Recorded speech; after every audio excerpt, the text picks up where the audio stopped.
Hello மக்களே, நம்ம இந்த வீடியோவில் ரயில்வேலேருந்து ரிலீஸ் பண்ணியிருக்க ஏஎல்பி ஜாபுக்கு எப்படி அப்ளை பண்ணுறது அப்படின்னு சொல்லி தான் பார்க்க போகிறோம். ஆல்ரெடி பார்த்தீங்கன்னா அதோட நோட்டிஃபிகேஷன் டீட்டெயில் எல்லாமே பார்த்துட்டோம். அதோட லிங்க் எல்லாமே இந்த வீடியோக்குள்ள டிஸ்கிரிப்ஷனில் கொடுத்துருக்கேன். அந்த வீடியோவில் போய் அந்த நோட்டிஃபிகேஷன் டீட்டெயிலே என்ன குவாலிஃபிகேஷன், என்ன ஏஜ் லிமிட் அப்படின்னு சொல்லி ஃபுல் டீட்டெயில் எல்லாத்தையுமே பார்த்துக்கலாம். அதை பார்த்துக்கிட்டு அப்ளை பண்ணுங்கள். அப்ளை பண்ணுறதுக்கு பார்த்தீங்கன்னா ஆர்ஆர்பியோட அஃபீஷியல் வெப்சைட் ஆர்ஆர்பி சென்னை அப்படின்னு சொல்லி டைப் பண்ணிங்கன்னா கூகுளில் ஃபஸ்ட் லிங்க்லேயே காட்டும். அந்த ஆர்ஆர்பி சென்னை இந்த வெப்சைட்டுக்கு வந்துக்கோங்க. அதில் ஃபஸ்ட் எடுத்தோடனே பார்த்தீங்கன்னா இந்த CN01 அப்படின்னு சொல்லி இந்த அசிஸ்டன்ட் லோகோ பைலட்டுக்கான அப்ளை பண்ணுற லிங்க் தான் கொடுத்துருப்பாங்க. இந்த இடத்துல click here to apply online இருக்கும். இதை கிளிக் பண்ணிக்கோங்க. சப்போஸ் நோட்டிஃபிகேஷன் PDF பார்க்கணுன்னாக்கா இந்த பக்கத்துலேயே click here to view CN notification கொடுத்துருப்பாங்க. அந்த ஏஎல்பியோட நோட்டிஃபிகேஷனை பார்த்துக்கலாம். இந்த அப்ளை ஆன்லைனில் கிளிக் பண்ணிங்கனாக்கா இந்த மாதிரியான பேஜுக்கு போகும். இதான் பார்த்தீங்கன்னா அப்ளை பண்ணுற பேஜ். இந்த இடத்துல ரெட் கலரில் அப்ளை அப்படின்னு சொல்லியிருக்கோம். கீழே அப்ளிகேஷன் க்ளோசிங் டேட் அப்படின்னு சொல்லி அந்த ஏஎல்பியை பற்றி போட்டிருக்கோம். இது தேவையில்லை. இந்த இடத்துல அப்ளை அப்படின்றத கிளிக் பண்ணிங்கனாக்கா ரெண்டு விதமாக காட்டும். அதாவது பார்த்தீங்கன்னா create an account, already have an account அப்படின்னு சொல்லி. கிரியேட் அன் அக்கௌண்ட்னாக்கா புதுசாக அப்ளை பண்ணுறவங்க. ஆல்ரெடி நீங்கள் அக்கௌண்ட் க்ரியேட் பண்ணிட்டீங்கன்னா கீழே இருக்கிற ஆல்ரெடி ஹேவ் அன் அக்கௌண்ட் அப்படின்றத கிளிக் பண்ணிக்கோங்க. மேக்ஸிமம் இப்போ தான் பண்ணியிருப்பீங்க அப்படின்றனால கிரியேட் அன் அக்கௌண்ட்டே செலக்ட் பண்ணிக்கோங்க. அதில் கிளிக் பண்ண உடனே பார்த்தீங்கன்னாக்கா இந்த மாதிரியான டீட்டெயில் எல்லாமே காட்டும். அதோட ப்ரொசீஜர் எல்லாமே காட்டி கீழே இந்த இடத்துல செக் பாக்ஸ் இருக்கும். அந்த செக் பாக்ஸை கிளிக் பண்ணிவிட்டு ப்ரொசீட் அப்படின்றத கிளிக் பண்ணிங்கனாக்கா அப்ளை பண்ணுற பேஜுக்குள்ளே போயிடும். இதான் பார்த்தீங்கன்னா கிரியேட் அன் அக்கௌண்ட்டுக்கான அப்ளிகேஷன் ஃபார்ம். ஃபஸ்ட் எடுத்தோடனே பார்த்தீங்கன்னாக்கா are you currently depart by any RRB or ஆர்ஆர்சின்னு கேட்டிருப்பாங்க. அதாவது ஏதாவது ஆர்ஆர்பியால் உங்களால் தர பண்ணியிருக்காங்களா அப்படின்னு சொல்லி எக்ஸாமு அப்படின்னு சொல்லி கேட்டிருப்பாங்க. நோ கொடுத்துக்கோங்க. ஏதாவது லேசிக் சர்ஜரி ஏதாவது பண்ணியிருக்கீங்களா அப்படின்னு சொல்லி கேட்டிருப்பாங்க. அதுக்கும் நோ கொடுத்துக்கோங்க. பிடபிள்யூடி கேண்டிடேட்டான்னு கேட்பாங்க. அதுக்கும் நோ கொடுத்துக்கோங்க. ஏன்னா பிடபிள்யூடி கேண்டிடேட் இந்த ஜாபுக்கு அப்ளை பண்ண முடியாது. எஸ் கொடுத்தீங்கன்னா அதுக்கப்புறம் இருக்கிற ப்ரொசீஜர் எதுவுமே காட்டாது. அடுத்து பார்த்தீங்கன்னா கண்ட்ரி ஆஃப் நேஷனாலிட்டின்னு கேட்கும். இந்த இடத்துல இந்தியன் அப்படின்றத செலக்ட் பண்ணிக்கோங்க. இந்தியா அப்படின்றத செலக்ட் பண்ணிக்கோங்க. அடுத்து உங்களோட ஃபுல் நேம், உங்களோட மெட்ரிகுலேஷன் 10th SSLC சர்டிஃபிகேட்டில் என்ன மாதிரி இருக்கோ அந்த மாதிரி டைப் பண்ணிக்கோங்க. மறுபடியும் இந்த இடத்துல உங்களோட நேமை ரீடைப் பண்ணிக்கோங்க. அடுத்து பார்த்தீங்கன்னாக்கா நேம் சேஞ்ச் பண்ணியிருந்தீங்களா அப்படின்னு சொல்லி கேட்பாங்க. எஸ்னா எஸ் கொடுத்துக்கோங்க, நோனா நோ கொடுத்துக்கோங்க. எஸ் கொடுத்தீங்கன்னாக்கா அந்த கெசட்டில் மாற்றின டீட்டெயில் எல்லாமே கேட்கும். அடுத்து பார்த்தீங்கன்னா டேட் ஆஃப் பர்த் கேட்கும். இங்கே இருக்கிற கேலண்டரை செலக்ட் பண்ணி நீங்கள் என்ன டேட்டில் பிறந்தீங்க அப்படின்னு சொல்லி செலக்ட் பண்ணிக்கோங்க. மறுபடியும் இந்த இடத்துல உங்களோட டேட் ஆஃப் பர்த்தை ரீடைப் பண்ணணும். டைப் பண்ணிக்கோங்க. அடுத்து செலக்ட் ஜெண்டரில் மேலா ஃபீமேலா டிரான்ஸ்ஜெண்டரா அப்படின்னு சொல்லி இதில் செலக்ட் பண்ணிக்கோங்க. அடுத்து உங்களோட ஃபாதர் நேம் அதை மறுபடியும் ரீடைப் பண்ணணும். இந்த இடத்துல மதர் நேம் டைப் பண்ணிவிட்டு மறுபடியும் அதை ரீடைப் பண்ணிக்கோங்க. அடுத்து பார்த்தீங்கன்னா ஆதார் வெரிஃபிகேஷன் அப்ளை பண்ணுறதுக்கு பார்த்தீங்கன்னா ஆதார் கார்டோட நம்பர் கேட்கும். ஆதாரில் அப்லோட் பண்ணுற மாதிரி இருக்காது. என்னென்ன அப்லோட் பண்ணணும்னு பார்த்தீங்கன்னா உங்களோட ஃபோட்டோ அண்டு சிக்னேச்சர் மட்டும்தான் அப்லோட் பண்ணணும். அதுவும் பார்த்தீங்கன்னா 30 KBக்கு மேலே இருக்கணும். ஒரு 70 KBக்குள்ளே இருக்கிற மாதிரி ரெடி பண்ணிக்கோங்க JPG ஃபார்மேட்டில். மற்றபடி வேறு எதுவுமே அப்லோட் பண்ண தேவை இருக்காது. உங்களோட 10th ரோல் நம்பர் கொடுக்குற மாதிரி இருக்கும். அடுத்து இந்த இடத்துல பார்த்தீங்கன்னா உங்களோட ஆதார் நம்பர் கொடுத்துக்கோங்க. வேறு ஐடியும் கொடுக்கலாம். ஆனால் மேக்ஸிமம் ஆதார் யூஸ் பண்ணுங்கள் அப்படின்னு சொல்லி தான் சஜஸ்ட் பண்ணியிருக்காங்க. இந்த இடத்துல பார்த்துருக்காங்க சொல்லியிருக்காங்க பாருங்கள். ஸ்மூத் என்ட்ரிக்கு ஆதார் வேலிடேஷன் பண்ணிக்கோங்க அப்படின்னு சொல்லியிருக்காங்க. ஆதாரை வச்சு உங்களோட வெரிஃபை பண்ணிக்கோங்க. அப்படி இல்லைனாக்கா வேறு ஐடி கொடுத்தீங்கன்னா அந்த ஐடி டீட்டெயில் எல்லாமே கேட்கும். இந்த மாதிரி தான் அந்த என்ன ஐடி கொடுக்க போகிறீங்க, பேன் கார்டா அப்படின்னா ஓட்டர் ஐடியா அப்படின்னு சொல்லி அந்த டாக்குமெண்ட் நம்பர், அந்த இஷ்யூயிங் அத்தாரிட்டி எந்த இடத்துல இஷ்யூ பண்ணாங்க அப்படின்னு சொல்லி இந்த டீட்டெயிலாம் கேட்கும். இதெல்லாம் தவிர்க்கிறதுக்கு நீங்கள் ஆதாரே டைரெக்டாக கொடுத்துடலாம். அடுத்து பார்த்தீங்கன்னாக்கா கான்டாக்ட் டீட்டெயிலில் ஃபஸ்ட்டு உங்களோட இமெயில் அட்ரஸ் கொடுத்துக்கோங்க. இந்த இடத்துல ஜென்ரேட் OTP அப்படின்றத கிளிக் பண்ணிங்கன்னா உங்களோட மெயில் ஐடிக்கு ஒரு OTP வரும். அந்த OTPயை இந்த இடத்துல டைப் பண்ணிக்கோங்க. அடுத்து ஃபோன் நம்பர், வேலிடான ஃபோன் நம்பர் டைப் பண்ணிக்கோங்க. மறுபடியும் ஜென்ரேட் OTPன்னு சொன்னீங்கன்னா உங்களோட மொபைல் நம்பருக்கு SMS-ஆக ஒரு OTP வரும். அந்த OTPயை இந்த இடத்துல டைப் பண்ணிக்கோங்க. அடுத்து கிரியேட் பாஸ்வேர்டு அப்படின்னு சொல்லி கேட்கும். பாஸ்வேர்டு க்ரியேட் பண்ணிக்கோங்க. பாஸ்வேர்டு முடிஞ்ச வரைக்கும் ஸ்மால் லெட்டர், கேபிட்டல் லெட்டர், அது இல்லாமல் ஏதாவது நம்பர்ஸ் இருக்கிற மாதிரி இல்லை ஏதாவது சிம்பிள்ஸ் இருக்கிற மாதிரி இது எல்லாத்தையுமே கலந்து ஒரு ஸ்ட்ராங்கான பாஸ்வேர்டை செலக்ட் பண்ணிக்கோங்க. அதே மாதிரி மறுபடியும் அந்த பாஸ்வேர்டை இந்த இடத்துல ரீடைப் பண்ணிக்கோங்க. இந்த இடத்துல கேப்சா நம்பர் இருக்கும். அந்த கேப்சா நம்பரை டைப் பண்ணிவிட்டு ப்ரிவியூ அண்ட் கிரியேட் அக்கௌண்ட் அப்படின்றத கிளிக் பண்ணிக்கோங்க. அக்கௌண்ட் க்ரியேட் ஆயிரும். நீங்கள் ஆதார் வேலிடேஷன் பண்ணுறப்ப பார்த்தீங்கன்னாக்கா உங்களோட ஆதார் டீட்டெயில் நீங்கள் கொடுத்த டீட்டெயிலும் ஆதாரில் இருக்கிற டீட்டெயிலும் சேமா அப்படின்னு சொல்லி கேட்கும். சிலருக்கு உங்களோட பேருக்கு பின்னாடி அப்பா பேரும் போட்ட மாதிரி ஆதாரில் இருக்கும். அப்படி எதாவது மாறி இருந்ததுன்னா இந்த இடத்துல டைப் பண்ணிவிட்டு இந்த செக் பாக்ஸை கிளிக் பண்ணிவிட்டு வெரிஃபை அப்படின்றத கொடுத்துக்கோங்க. இந்த மாதிரி ஆதார் வெரிஃபைடு அப்படின்னு சொல்லி வந்துடும். ஓகேவா? இந்த மாதிரி ஆதார் வெரிஃபை பண்ணிவிட்டு கடைசியாக அந்த அக்கௌண்ட் க்ரியேட் பண்ணுறதுக்கு ப்ரொசீட் கொடுத்தீங்கன்னா இந்த மாதிரி தான் உங்களோட டீட்டெயில் எல்லாமே காட்டும். அதை ஒரு தடவை பார்த்துக்கோங்க, அதில் ஏதாவது தப்பு இருக்கா அப்படின்னு சொல்லி. ஏன்னா இந்த க்ரியேட் அக்கௌண்ட் டீட்டெயிலை மாற்ற முடியாது.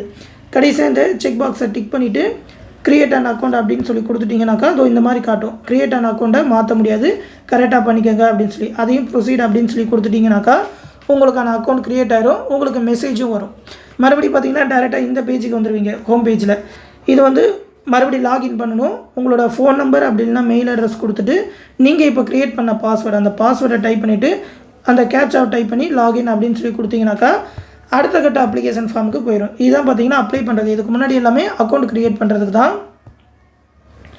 இதில் பார்த்தீங்கன்னாக்கா அதோட இன்ஸ்ட்ரக்ஷன் எல்லாமே கொடுத்துருப்பாங்க. அது எல்லாத்தையுமே பார்த்துக்கோங்க. எந்த ஆர்ஆர்பிக்கு அப்ளை பண்ண போகிறீங்க அப்படின்னு சொல்லி கேட்கும். ஆர்ஆர்பி சென்னையா, ஆர்ஆர்பி பெங்களூரா, திருவனந்தபுரமா, இல்லை வேறு ஏதாவது நார்த்தில் ஏதாவது ஆர்ஆர்பியா அப்படின்னு சொல்லி கேட்பாங்க. மேக்ஸிமம் எல்லாருமே சென்னை தான் செலக்ட் பண்ணுவீங்க. இந்த தடவை பார்த்தீங்கன்னா பெங்களூருக்கு அதிக வேகன்சி இருக்குது. சென்னைக்கு பார்த்தீங்கன்னா ஒரு 148 வேகன்சி தான் கொடுத்துருக்காங்க. பெங்களூருக்குனா ஒரு 420 வேகன்சி கிட்ட கொடுத்துருக்காங்க. நீங்கள் பெங்களூர் கூட செலக்ட் பண்ணலாம். என்னோடய ஃப்ரெண்ட்லாம் பார்த்தீங்கன்னா பெங்களூரில் தான் செலக்ட் பண்ணி எக்ஸாம்லாம் எழுதியிருந்தார். அந்த இடத்துல சென்னை அப்படின்றத செலக்ட் பண்ணிக்கோங்க. அப்படி இல்லைனா பெங்களூர் அப்படின்றத கூட செலக்ட் பண்ணிவிட்டு நெக்ஸ்ட் அப்படின்றத கொடுத்துக்கோங்க. அடுத்து பார்த்தீங்கன்னா என்ன போஸ்ட்னு கேட்கும். ஒரே ஒரு போஸ்ட் தான், அசிஸ்டன்ட் லோக்கோ பைலட் தான். இந்த செக் பாக்ஸை கிளிக் பண்ணிவிட்டு மறுபடியும் நெக்ஸ்ட் அப்படின்றத கொடுத்துக்கோங்க. அடுத்து பார்த்தீங்கன்னாக்கா உங்களோட பர்சனல் டீட்டெயிலாம் கேட்கும். நீங்கள் ஆல்ரெடி கொடுத்த உங்களோட நேமு, டேட் ஆஃப் பர்த் இது எல்லாத்தையுமே இந்த இடத்துல காட்டிடும். கடைசியாக பார்த்தீங்கன்னா மேரிட்டல் ஸ்டேட்டஸ் காட்டும். மேரிடா அன்மேரிடா அப்படின்னு சொல்லி இந்த இடத்துல செலக்ட் பண்ணிக்கோங்க. அடுத்து ரிலீஜனில் வந்து ஹிந்துவா, முஸ்லீமா, கிறிஸ்டினான்னு செலக்ட் பண்ணிக்கோங்க. அடுத்து எந்த லாங்குவேஜில் எக்ஸாம் எழுத போகிறீங்கன்னு கேட்கும். இந்த இடத்துல தமிழ் அப்படின்றத செலக்ட் பண்ணிக்கோங்க. தமிழ் செலக்ட் பண்ணால் தமிழில் மட்டும்தான் கொஸ்டின் வருமானலாம் கிடையாது. கம்ப்யூட்டர் ஸ்க்ரீனில் மேலே வந்து இங்கிலீஷில் கொஸ்டின் காட்டும். நீங்கள் எந்த லாங்குவேஜ் சூஸ் பண்ணுறீங்களோ அதுக்கு வந்து கீழே காட்டும். ஸ்க்ரீனில் 2 லாங்குவேஜ்லுமே காட்டும். நீங்கள் இங்கிலீஷ் மட்டும் செலக்ட் பண்ணிங்கனாக்கா இங்கிலீஷில் மட்டும் காட்டுற மாதிரி இருக்கும். அப்படி இல்லைனாலும் நீங்கள் எக்ஸாமில் போய் எந்த லாங்குவேஜ் அப்படின்னு சொல்லி செலக்ட் பண்ணிக்கிற மாதிரி தான் இருக்கும். அதனால் எந்த பிரச்சனையும் இல்லை. இந்த இடத்துல தமிழ் அப்படின்றத செலக்ட் பண்ணிக்கோங்க. அடுத்து ஐடென்டிஃபிகேஷன் மார்க் கேட்கும். அதாவது ஏதாவது மச்சம், தழும்பு ஏதாவது உடம்புல இருக்கா அப்படின்னு சொல்லி ஒரு 2 ஐடென்டிஃபிகேஷன் மார்க் சொல்லணும். உங்களோட டிசிலே பார்த்தீங்கன்னா அந்த மாதிரி இருக்கும். ஏதாவது மோல், அதாவது மச்சம் இருக்கா, ஏதாவது ஸ்க்ராச்சஸ் ஏதாவது இருக்கா அப்படின்ற மாதிரி கேட்பாங்க. அதை எல்லாத்தையுமே டைப் பண்ணிக்கோங்க. ஏதாவது தழும்பு அந்த மாதிரி. அடுத்து பார்த்தீங்கன்னா என்ன கம்யூனிட்டி அப்படின்னு சொல்லி கேட்கும். நீங்கள் எஸ்சியா, ஜென்ரலா, எஸ்டியா, ஓபிசியா அப்படின்னு சொல்லி செலக்ட் பண்ணிக்கோங்க. பிசி, எம்பிசி எல்லாத்துக்குமே பார்த்தீங்கன்னாக்கா இங்கே ஓபிசி அப்படின்னு சொல்லி தான் காட்டும். அதனால் ஓபிசியை செலக்ட் பண்ணிக்கோங்க. ஆனால் பார்த்தீங்கன்னா நீங்கள் அண்டர்ஸோட தவிர வேறு ஏதாவது கம்யூனிட்டி செலக்ட் பண்ணுறீங்கன்னா அந்த கம்யூனிட்டி சர்டிஃபிகேட் எங்கே வாங்கினீங்க அப்படின்னு சொல்லி காட்டணும். ஓபிசிக்குனாக்கா ஓபிசி சர்டிஃபிகேட் தனியாக எடுத்துருக்கணும். அதனால் ஓபிசி சர்டிஃபிகேட் எடுத்துகிட்டு அப்ளை பண்ணுங்கள். ஏன்னா இஷ்யூயிங் அத்தாரிட்டிலாம் கேட்பாங்க. அதோ இந்த மாதிரி வரும். நான் கிரிமி லேயரா அப்படின்னு சொல்லி கேட்டுட்டு அந்த சர்டிஃபிகேட் நம்பர், யார் இஷ்யூ பண்ணால், எந்த டேட்டில் இஷ்யூ பண்ணாங்க அப்படின்னு சொல்லி கம்யூனிட்டி டீட்டெயில் எல்லாமே கேட்கும். அதனால் ஓபிசி சர்டிஃபிகேட் எடுத்துகிட்டு அப்ளை பண்ணுங்கள். அடுத்த மாதம் 19ஆம் தேதி வரைக்கும் அப்ளை பண்ண டைம் கொடுத்துருக்காங்க. 30 நாள் இருக்குது. அப்ளை பண்ணிங்கன்னா 10 நாளில் ஓபிசி சர்டிஃபிகேட் வந்துடும். அதை வாங்கிட்டே அப்ளை பண்ணுங்கள். இருக்கிற டீட்டெயிலை கொடுப்போம்னு சொல்லி தப்பாக அப்ளை பண்ணிடாதீங்க. அடுத்து பார்த்தீங்கன்னாக்கா ப்ரெசென்ட் அட்ரஸ், அதுக்கப்புறம் பர்மனெண்ட் அட்ரஸ் ரெண்டுத்தையுமே டைப் பண்ணிக்கோங்க. ப்ரெசென்ட் அட்ரஸும் பர்மனெண்ட் அட்ரஸும் சேம்னாக்கா இந்த இடத்த டிக் பண்ணிங்கன்னா ஆட்டோமேட்டிக்காக இந்த இடத்துல வந்துடும்.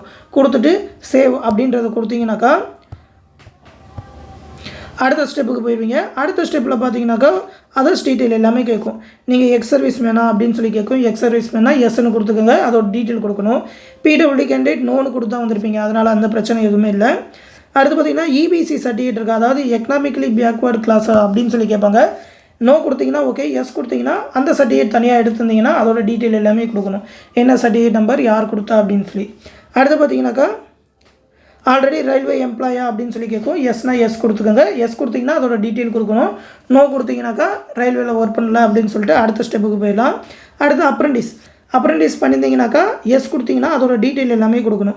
எந்த ட்ரேடில் அப்ரெண்டிஸ் பண்ணீங்க, எந்த டேட்டில் அப்ரெண்டிஸ் பண்ணீங்க, எந்த டேட் வரைக்கும், அதோட சர்டிஃபிகேட் நம்பர் என்ன அப்படின்னு சொல்லி எல்லா டீட்டெயிலுமே இந்த அப்ரெண்டிஸ் கொடுக்குற மாதிரி இருக்கும். நோ கொடுத்துட்டிங்கன்னா பிரச்சனை எதுவுமே இல்லை. அடுத்த ஸ்டெப் போயிடுவீங்க. அடுத்து பார்த்தீங்கன்னா பேங்க் டீட்டெயில் காட்டும். இது எதுக்குனாக்கா நீங்கள் ஓபிசி ஜென்ரல் கேட்டகரி அப்படின்னு சொல்லி பார்த்தீங்கன்னாக்கா 500 ரூபா ஃபீஸ் சொல்லுவாங்க. ஆனால் நீங்கள் சிபிடி எக்ஸாம் அட்டன் பண்ணிட்டா 400 ரூபா உங்கள் அக்கௌண்ட்டுக்கு ரீஃபண்ட் பண்ணுவாங்க. எஸ்சி எஸ்டி கேண்டிடேட்லாம் பார்த்தீங்கன்னா 250 ரூபா ஃபீஸ் சொல்லுவாங்க. நீங்கள் எக்ஸாம் அட்டன் பண்ணிட்டீங்கன்னா இந்த 250 ரூபாயும் உங்களோட அக்கௌண்ட்டுக்கு திருப்பி ஏற்றிட்டுருவாங்க. அதுக்காக நீங்கள் அக்கௌண்ட் டீட்டெயில் எல்லாமே கொடுக்கணும். உங்களோட அக்கௌண்ட் நேமு, அக்கௌண்ட் நம்பரு, அதோட ஐஎஃப்எஸ்சி கொடுத்து இங்கே கன்ஃபார்ம் கொடுத்தீங்கன்னாக்கா என்ன பேங்கு அந்த பேங்க் அட்ரஸ் எல்லாமே வந்துடும். கொடுத்துட்டு சேவ் அப்படின்றத கொடுத்துக்கோங்க. ஸோ இந்த மாதிரி தான் ஆட்டோமேட்டிக்காக பேங்க் டீட்டெயில் எல்லாமே வந்துடும். அடுத்த ஸ்டெப்பில் பார்த்தீங்கன்னாக்கா உங்களோட குவாலிஃபிகேஷன் எல்லாமே கேட்பாங்க. அதில் பார்த்தீங்கன்னாக்கா ஃபஸ்ட்டு 10th மெட்ரிகுலேஷன் தான் காட்டும். அதில் ஸ்டேட் போர்டா, எந்த ஸ்டேட்டு, எந்த டிஸ்ட்ரிக்கு, என்ன போர்டில் படிச்சிங்க, சிபிஎஸ்சியா ஸ்டேட் போர்டான்னு இங்கே டைப் பண்ணணும். எப்போ முடிச்சிங்க அப்படின்னு சொல்லி அந்த டேட்டை டைப் பண்ணிவிட்டு ஆட் அப்படின்னு கொடுத்தீங்கன்னாக்கா அடுத்து பார்த்தீங்கன்னாக்கா அந்த டிகிரி டிப்ளமோ டீட்டெயிலுக்கு எல்லாமே கேட்கும். 3 years டிப்ளமோ இன் இன்ஜினியரிங் அப்படின்னு தான் கொடுத்துருக்காங்க. நீங்கள் ஒரு வேளை 12th முடிச்சுட்டு 2 years டிப்ளமோ படிச்சிருந்தீங்கனாலும் அப்ளை பண்ணலாம் தான். ஏன்னா பார்த்தீங்கன்னா அதுவும் 3 years டிப்ளமோக்கு ஈக்குவல் தான். அதை வந்து எங்கேயுமே மென்ஷன் பண்ணல. ஃபைனலாக பார்த்தீங்கன்னா இதில் என்ன டீட்டெயில் கேட்குறாங்கன்னா நீங்கள் 3 years டிப்ளமோன்னு போட்டிருந்தாலும் உங்களோட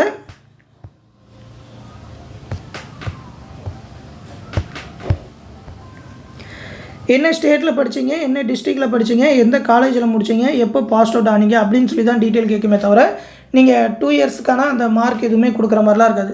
சப்போஸ் நீங்கள் 12th முடிச்சுட்டு நீங்கள் டிப்ளமோ முடிச்சிருந்தீங்க, டேரெக்டாக செகண்ட் இயர் போய் படிச்சிங்கனாலும் அப்ளை பண்ணலாம். அதே மாதிரி டிப்ளமோ முடிச்சுட்டு டேரெக்டாக இன்ஜினியரிங் செகண்ட் இயர் போய் ஜாயின் பண்ணியிருந்தீங்கனாலும் அப்ளை பண்ணலாம்.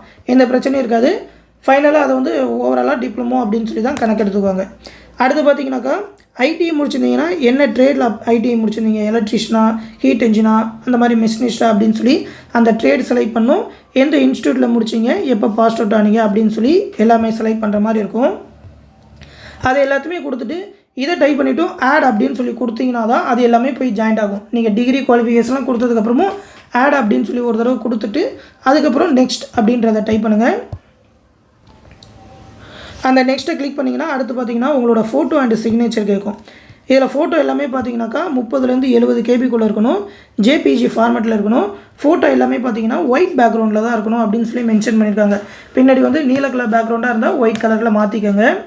ஜேபிஜி ஃபார்மேட்டில் தான் இருக்கணும். அந்த ஃபிக்ஸெல்லாம் எந்த பிரச்சனையும் இல்லை. நீங்கள் 30 to 70 KBக்குள்ளே பண்ணிட்டாலே அவங்களே இந்த இடத்துல ஜூம் பண்ணுற ஆப்ஷன்லாம் காட்டுவாங்க. அதெல்லாம் பார்த்துட்டு எந்த இடத்த கரெக்டாக காட்டணும்னு பார்த்து டிக் பண்ணிட்டீங்கன்னா முடிஞ்சுது. ஃபோட்டோ எல்லாத்தையுமே செலக்ட் பண்ணிட்டீங்கன்னா இந்த மாதிரி உங்களோட ஃபோட்டோ சிக்னேச்சர் அப்லோட் ஆகிடுச்சு அப்படின்னு சொல்லி வந்துடும்.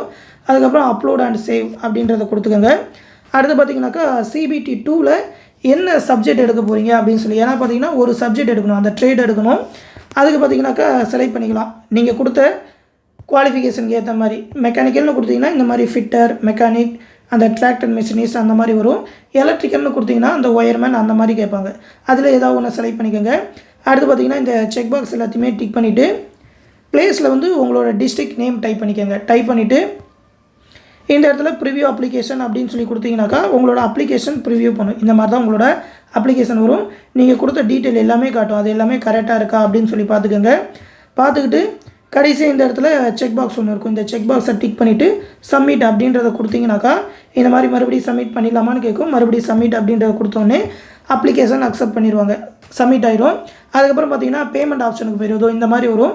இந்த இடத்துல பே நவ் அப்படின்னு சொல்லியிருக்கும். ஓகேவா, 500 ரூபாயா 250 ரூபாய் அப்படின்னு சொல்லியிருக்கும். ஃபீமேல் கேண்டிடேட்லாம் 250 ரூபா தான் கேட்பாங்க. அந்த பே நவ் அப்படின்றத கொடுத்தீங்கன்னாக்கா பே பண்ணுற பேஜுக்கு போகும். இந்த மாதிரி தான் உங்களோட டிரான்சாக்ஷன் டீட்டெயிலாம் காட்டும். நீங்கள் வந்து உங்களோட நெட் பேங்கிங் மூலமாகவோ அப்படி இல்லைனாக்கா யூபிஐ மூலமாகவோ இல்லை நெஃப்ட் பண்ணியோ இல்லை SBI பிரான்ச்சில் ஏதாவது பேமெண்ட் பண்ணியோ பேமெண்ட் பண்ணிக்கலாம். பேமெண்ட் பண்ணிட்டீங்கன்னாக்கா அப்ளிகேஷன் அக்செப்ட் ஆயிரும். ஓகேவா, இதுதான் பார்த்தீங்கன்னா இந்த ALPக்கு அப்ளை பண்ணுற ப்ரொசீஜர். பேமெண்ட் டீட்டெயில் மட்டும்தான் இதில் காட்டலை. பேமெண்ட் டீட்டெயில் வந்து நார்மலாக அந்த டெபிட் கார்டு மூலமாக எப்படி பண்ணுறோமோ அந்த மெத்தடில் தான் பண்ணுற மாதிரி இருக்கும். இந்த ஸ்டெப்பை ஃபாலோ பண்ணி அப்ளை பண்ணிடுங்க. இதில் ஏதாவது டவுட் இருந்ததுனாக்கா கமெண்ட் செக்ஷனில் கேளுங்க. தப்பாயிட்டீங்க அப்படின்னாக்கா எடிட் பண்ணுறதுக்கு மறுபடியும் 250 ரூபா கட்டுற மாதிரி இருக்கும். அதனால் கேர்ஃபுல்லாக அப்ளை பண்ணுங்கள். டீட்டெயில் எல்லாமே கம்மியாக தான் கேட்டிருக்காங்க. சர்டிஃபிகேட் எதுவுமே அப்லோட் பண்ணுற மாதிரி இருக்காது. அதனால் ஈஸியாக நீங்களே அப்ளை பண்ணிடலாம். மேலும் பார்த்தீங்கன்னா நம்ம சேனலில் இந்த RRBக்கான கிளாஸஸ் எல்லாமே ஸ்டார்ட் பண்ணியிருக்கோம். February 5ஆம் தேதியிலேருந்து பேட்ச் ஸ்டார்ட் பண்ண போகிறோம். அதுக்கான அட்மிஷன் இப்போ போயிட்டுருக்கு. அதை பற்றின டீட்டெயில் எல்லாமே போன வீடியோலேயே கொடுத்துருப்போம். கிளாஸஸ் எல்லாமே எப்படி இருக்கும் அப்படின்னு சொல்லி டெலகிராம் குரூப் மூலிமா தான் கிளாஸஸ் எல்லாமே ப்ரொவைட் பண்ண போகிறோம். ரெக்கார்டட் வீடியோஸாக மெட்டீரியல் எல்லாமே கொடுத்துருவோம். ஜாயின் பண்ணணும்னு நினைக்கிறவங்க இந்த 8903302290 அப்படின்ற வாட்ஸ்அப் நம்பருக்கு எப்படி ஜாயின் பண்ணுறதுன்னு ஒரு மெசேஜ் பண்ணுங்கள். அவங்க ப்ரொசீஜர் சொல்லுவாங்க. அதுபடி நீங்கள் பே பண்ணிவிட்டு அந்த குரூப்பில் ஜாயின் பண்ணிக்கலாம். உங்களோட டெலகிராம் நம்பரை ஜாயின் பண்ணி விட்ருவாங்க. எந்த டவுட்னாலும் இந்த வாட்ஸ்அப் நம்பருக்கு கேட்டு தெரிஞ்சுக்கோங்க. அடுத்து இன்னொரு முக்கியமான அப்டேட்டோட சந்திப்போம். நன்றி.